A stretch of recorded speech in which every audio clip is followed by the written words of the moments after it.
in my mind at a young kid, I could tell, man, you know, the way I was processing things wasn't right. Right. I mean, I suffered from severe toxic stress.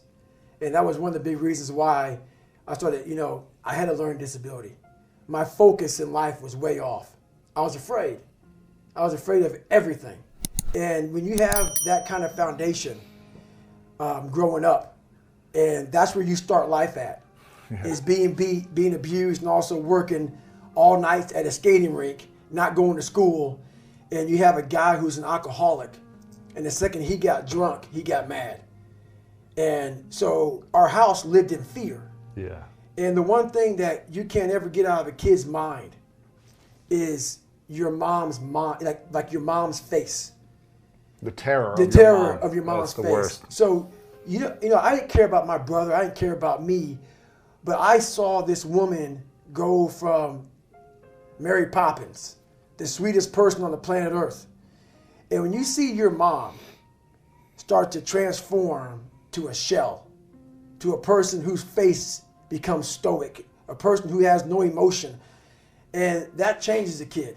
Yeah. And when you're young and you have to grow up so fast, so by 8 years old, my mind was of a 40-year-olds at 8. You know, my family, like, life came at me, and it makes your brain, you know, you're not outside playing with kids. You know, you're trying to avoid getting beat. Yeah. You know, you're avoiding all these things. Yeah. Man, you know, once those doors shut, Yeah. you know, my dad gave everybody a different view of him. Your dad's amazing. Those doors shut, man, and the devil himself came out. So it was rough, and that's why my foundation was so beaten down at a young age.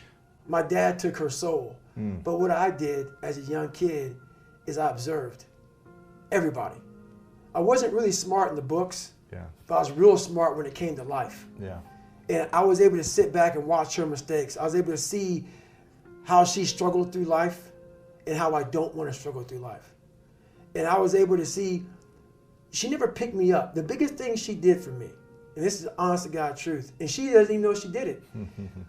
When I would bust my ass, when I would fail, when I was at the bottom of the sewer, she never picked me up. She never gave me that cookie and said, hey, son, you know, it's going to be okay. She didn't have time for that. And sometimes she gets upset when I talk about my past because it paints her out to be not the best mom. If I had any kind of mom in that kind of environment, I would have never made it. Because she forced me, for every reason, she forced me to, you better figure this out or you're going to be a statistic. The hardest obstacle was myself. I started realizing more and more and more that all these people were gone. What was haunting me was me. I can't control my dad. I can't control the people calling me nigger. I can't control all these things, but they were things that kept me down. It started becoming my reality. My reality was what they made it out to be. And I became the most important conversation you'll ever have with your life, you know, in your life is when you have yourself. And my conversation was absolutely horrifying. I'm dumb. I'm nobody. My dad was great in mental warfare. A drunk, insecure man will make everybody around him feel like hell. Because he wants to give you no power. And that's why he was so mean to my mom and myself and my brother, because he didn't want anybody to get above him. He wanted to keep you down low. So when you're growing up with all of this stuff, all this hate, and it wasn't the beatings. I could take the beatings all day. It was the mental torture. So when at a young age, your parents put a dialogue in you of confidence or you're nobody. So that voice in my head was, I'm a loser. And then it was confirmed when I got in school, and in 3rd grade, I was falling behind. They want to put me in a special school, you know, with kids who can't learn. Right. Then it was confirmed what my dad was saying. So that confirmed it. Then I started cheating. So I started realizing, you know what? I'm taking the easy way out again. And it started snowballing from there. Now the kids are calling me nigger. But it wasn't all the kids. So what happens is you start to get this picture that everybody hates you because your reality becomes so big that you don't you can't see the clear picture. It might have been 3 or 4 That's kids it. doing it over and over. Right, but it was the whole town. Yeah. Everybody hated me. So The world hates me. That's right. Yeah. And that's when it became toxic. And that is where I became my worst enemy. My mom was getting ready to get married, and this guy came into our lives. His name was Wilmuth. He came into our lives, and like I always say, whenever my life's getting better, God will put another challenge in front of me. He gets murdered. And we moved back to Brazil. So we moved from this town, this small town in Brazil, and we moved to Indianapolis, Indiana. A lot more blacks, a lot more different. So when I was first in Brazil, I was 8 and 9. Wow. Kids don't care. Yeah. You're just a kid.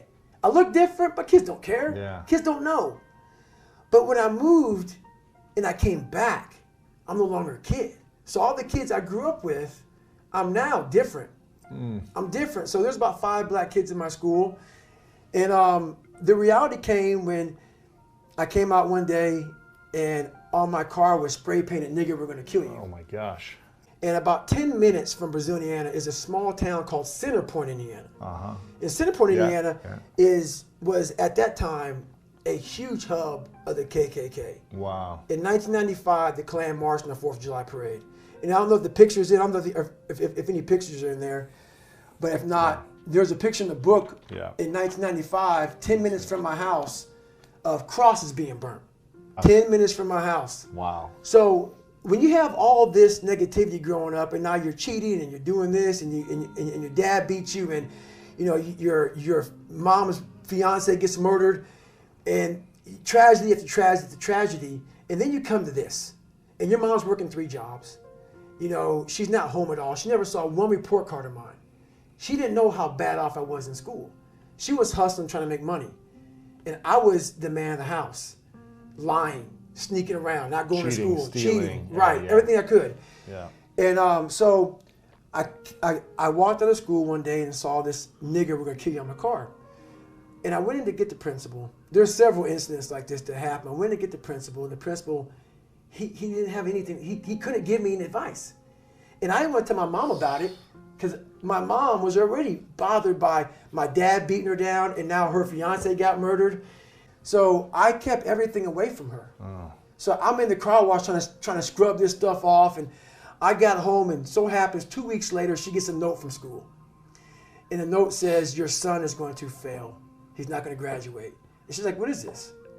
And I had to come clean with my mom of all the years of me cheating, of all the bullying, of all this and all that.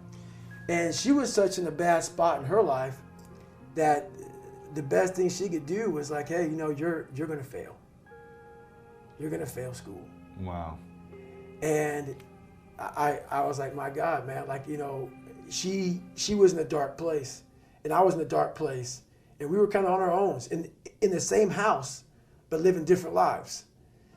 And I realized at this time in my life, she was a great mom, but I was on my own. And that's when a real big change happened for me. So I said, I'm going to join the military. I wanted to go into the delayed entry program. Mm-hmm. And I went to take the ASVAB test, and I cheated. That's what I did. You're good. So I got my friend, because I walked into the recruiter's office, and the recruiter says, "Hey, you got to take this ASVAB test." Second I heard the test, I was like, "Man, hang on a second. I'm going to go. Can I come back tomorrow?" So I come back, and the recruiter starts handing these tests out. And I'm like, "Great, I'm going to sit by my boy. I'm going to copy off my boy." He had a different test than I did. Ooh. So I couldn't copy off him. Yeah. And that's when the light bulb hit on. I felt it twice, and the third time, I said, "Mom, I need help." And she said, "We don't have much money, but we can afford a tutor for 1 hour a week for 6 months," because this is my last time taking the test. And so I had to learn. So I had a 3rd grade reading level. I'm a junior in high school. Yeah. So I had 6 months to learn all this stuff. And I only had a tutor for 1 hour a week. So basically what happened was she would come in for an hour, and I wasn't picking it up, any of it. I just couldn't retain anything. Yeah. And it was so much to learn that overwhelmed me. So basically what happened was I realized I had to go by the store and buy spiral notebooks. And I had to literally write down every single thing repeatedly. Like, so it may take you an hour to learn. It took me hours, 6, 8, 9, Yeah. 10 hours. I had to write the same thing Simple down. stuff, Simple yeah. stuff. So I didn't really learn it. I could just recall it from writing it down so many times that on page 71, I remember seeing that. Yeah. And that's how I did it. And I ended up passing that test. And I got in the military.